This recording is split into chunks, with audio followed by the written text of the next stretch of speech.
Alright, so today we're going to be looking at an American Redact video titled Tony Hinchcliffe Copes and Sees Over His Haters. Now, you guys know how much we love Tony Hinchcliffe over here. He's one of the best comedians in the world. We know this. All of his fans seem to know this. And boy, oh boy, do they get upset when you make videos like this. Let's see what we got. So, you know, for people to nitpick that joke and be offended, and it's funny because it was a lot of comedians, a lot of black comedians were like, I'm upset about this, you know. The comics that are doing it, almost all of them don't have good careers. Alright, well, is Joe seeing all of the hate? Is Joe seeing all the hate, even on Reddit? The people that were allegedly Tony Hinchcliffe fans saying how bad his special was? Like, these are people that will defend him in the comments. On my videos, on American Redacts, on everybody's video that talks shit about Tony Hinchcliffe, they're going to be in your comments talking about how good he is, how he's hilarious, he's not this guy, blah, blah, blah. They'll do anything to defend their internet fathers, and that's fine. If that's the hill you want to die on, so be it. But you're not going to get any interactions from me, specifically. But Joe sitting here saying that it's comedians that don't have careers, then how are you seeing the video, Joe? How do you know? If they don't have careers, then how is it getting to you that they're saying this? How's it getting to Tony that they're saying this? How come everybody on Reddit is saying this? It doesn't matter what other comedians say about your shit. They already know Tony's a hack. They know he's a bully. They know he's an asshole, an egomaniac, and nothing about that has changed from the moment that he showed up at the Comedy Store with his fucking afro to now. He's still that same guy. Nothing has changed other than he's got more money and more of a reason to be an asshole. And it's gross, but that's what we live in, folks. That's what you people are trying to defend. I mean, Joe is sitting here really thinking about his own special and how people hated his fucking comedy. How everybody found out. He's not good at it. And that's the worst thing that these guys can ever face, is realizing that they're not good at this thing that they've claimed to be good at for so long. This mountain that they've sat on for so long, pretending to be kings of comedy, when the reality is they're not funny even a little bit. Let's hear some more. No, all of them. Right. None of them have, like, impressive career, especially compared to their contemporaries that are doing well. And then on top of it, they're all mentally ill. Well, Joe thinks that he's somehow above any of these guys that have specials right now. I mean, Derek Stroop, who's a relatively new comedian that I found, so much funnier than both Joe Rogan and Tony Hinchcliffe combined. There isn't a joke that they could write together that is as funny as that guy. Okay? Nate Bargatze is another one. Nate is shitting all over these guys by just simply talking. I mean, anything that guy says is funnier than anything these guys sit there and write for months and months. Anything that they call a special. It's really pathetic that they have to go and defend themselves like this and know deep down that they aren't shit. Right? They have to know that. If they're intelligent to any degree, or to the degree that they think they are, they would know for sure that they look so silly trying to defend this. Why even bring it up? If it's not bothering you, it's not a big deal. Why is Tony saying on his own podcast that he's seen the comments, fuck all of you? Well, if you've seen the comments, man, do better. Why wouldn't you try to do better? Oh, it's because you can't. They're all people that are fucking filled up with pharmaceuticals, and they're going to therapy. They're like literally mentally ill, and they're online, you know, talking about fascists. Right. You know, like, stop. Like, get your shit together. No one, your opinion is not that valuable to people because they know that you're fucked up. Do you not understand that? Right. Well, I think maybe he's talking about Stavros, maybe he's talking about Mark Maron, but both those guys are doing much better than these two folks here. These two guys have to rely on their podcast being successful. They have to rely on YouTube's algorithm feeding their shit to new people. And that's what I've noticed. A lot of the people that are sitting there defending Kill Tony became a fan in like 2020. Okay, during the pandemic, they started watching a bunch of shit on YouTube, and they found Kill Tony, and it's a good format. The problem is nobody's really watching because of Tony Hinchcliffe.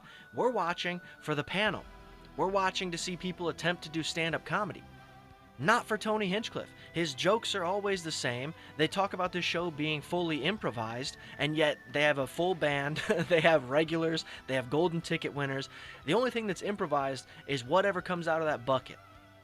Okay? Even the questions that are asked to the person who gets pulled out of the bucket are typically the same. What do you do for a living? Are you married? I mean, it's crowd work shit. And to see somebody like Akash Singh, similar to Tony Hinchcliffe, sit on a stool or have some sort of swagger on stage like they've been killing for years is fucking crazy. Like, be humble, dude. If you were just a little bit humble, either one of these guys, a little bit humble, and they said, yeah, no, it wasn't my best attempt, it'd be different. But they can't do that because they're egomaniacs. They feel like they've always been winning. And the reality is, you haven't been. Like, the way you view the world is it's not a healthy, balanced perspective. Oh, says the guy who's definitely a shill. Like, you're viewing the world in this, like, mentally ill lens. Well, the whole online thing doesn't even convert to sold tickets or a bigger thing. All right, so it looks like the two most unfunny comedians to ever grace the stage, Thank you. aka Joe Rogan and Tony Hinchcliffe, just had quite possibly the most massive coping session over their haters yesterday on Joe Rogan's podcast. But they don't read the comments, remember?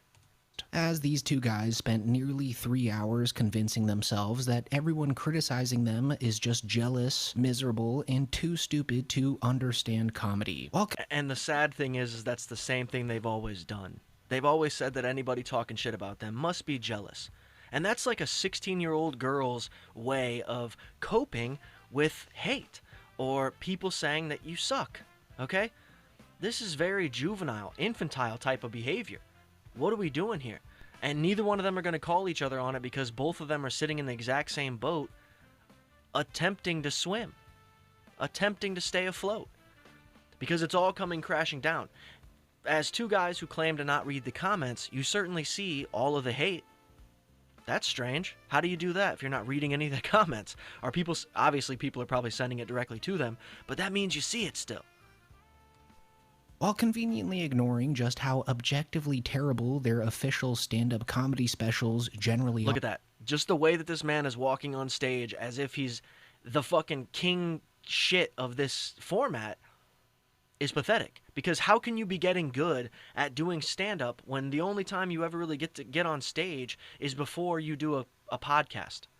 All right? It's like the Are You Garbage guys. Yeah, those guys are comedians, but no one's buying tickets to see H. Foley do stand-up or Kevin Ryan do stand-up. They're paying to see Are You Garbage. That's not two guys that are sitting at home writing a set. Those are two guys that have a format, a structure, a thing that they're doing on stage. That's what Kill Tony is. That's what people are looking for. They don't give a fuck about the actual 25 minutes or whatever that they sit down and write and call a set. They call stand-up comedy. It is a different thing. And people are trying to combine these things. You don't have to, dude. If your podcast gets successful, man, stop doing stand-up. Just do your podcast, because you know what? Your podcast is going to benefit a lot more from that. But if you still want to be a stand-up comedian, fucking do that. How is Joe Rogan doing 9 hours of podcast every day and then also writing good comedy? We see him miss jokes constantly on his fucking podcast. How can we believe that he knows anything that he's talking about? That he even knows anything about funny? He put Brendan Schaub on, Brian Redband, fucking Tony Hinchcliffe, right? These guys that are mediocre at best. are. Black men love eating chicken. I mean, they didn't even talk about Tony Hinchcliffe's nuclear warhead of a comedy special, Man of the People, even once during the entire episode, which is honestly the biggest sign that it completely bombed. Because if Tony Hinchcliffe had been proud of it, they would have spent the entire episode celebrating it. The other thing, too, is that's his second time bombing on Netflix. That's his second time, where Netflix gave him an opportunity, bought his special, paid for his special, and he did nothing with it.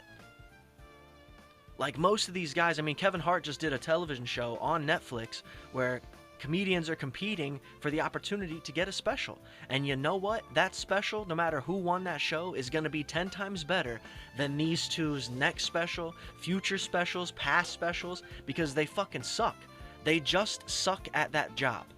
They've They've gamed the system by claiming to be comedians without actually having any skill. I mean, Rick Glassman said it best. He was like, this guy was a bully. He was bullying people at the Comedy Store well before he was ever on his roast. Before he ever did one roast, he was a fucking asshole. He walked around like he was the best. He understood the game better than anybody else. And his joke is, black people don't like eggs.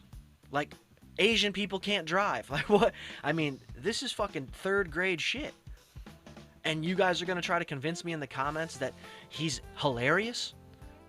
Then you must be stupid. But there wasn't even a single second of them acknowledging it. And at first, I honestly gave them the benefit of the doubt for this, as sometimes these podcasts are recorded weeks before they're actually published. But being that they were talking about the White House UFC card, which happened a week after that special was released, it really just proves that Tony probably requested that they don't even mention it. So it's just so ironic how these two hacks are complaining about people not understanding their genius levels of comedy, when Tony himself knows that his special was an utter disaster. And that's the thing I find funny, is all these people that are defending Tony in the comments are not making videos talking about how good his special was. There's no opposite side to this argument. If you guys believe that he did so well, make a video and see how many fucking views you get for that shit. See how many views. See how many people are going to watch a video where you say how good he did. That everybody that's talking shit about it is just lying and doesn't understand comedy. The reality is you won't, because you know that you don't have a fucking clue. You're just a fucking simp for a podcast host.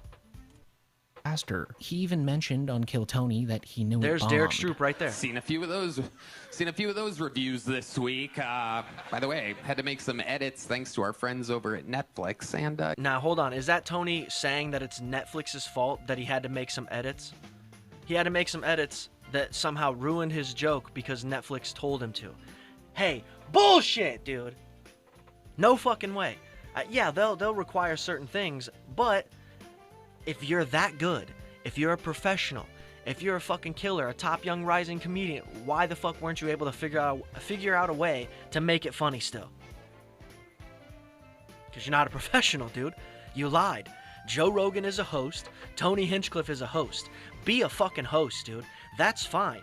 No one's going to be mad at you for being a host of a show that's going to put people on in comedy. Okay? But don't think that you have any seat in comedy. Okay? Because even on that Rick Glassman podcast with Tony Hinchcliffe, he talks about how he's going out for fucking auditions still, trying to be in movies. And here's Stavros making a movie. Here's James McCann making movies. And these guys out here are just sitting on the fucking fringes waiting for somebody to give them a handout. They have no ideas themselves to be like, oh, maybe I should just go make a movie myself.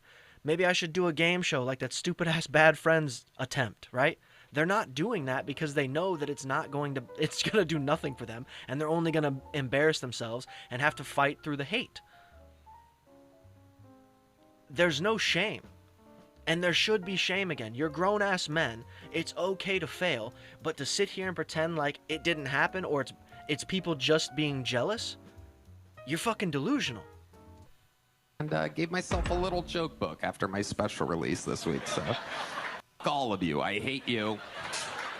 I'm an artist that takes incredible risks. You can all. What's the risk? The risk is doing poorly. Then why doesn't everybody have a Netflix special? I don't think Netflix likes that you said that. Oh, I took a risk. What do you mean? For this hour-long special that we paid you for? You're gonna take risks then? Take risks on your fucking podcast, not your stand-up comedy that you hold so high. Okay? It's a fucking cop-out. And that's what these guys will continuously do, is try to cop out for the fucking fact that they suck. And because there's enough people that will defend them in the comments, they get to stay afloat instead of fucking drowning. And they should drown. 100%. But guys, go check out the rest of this video from American Redact. Hit the like, hit the subscribe, and we'll see you in the next one.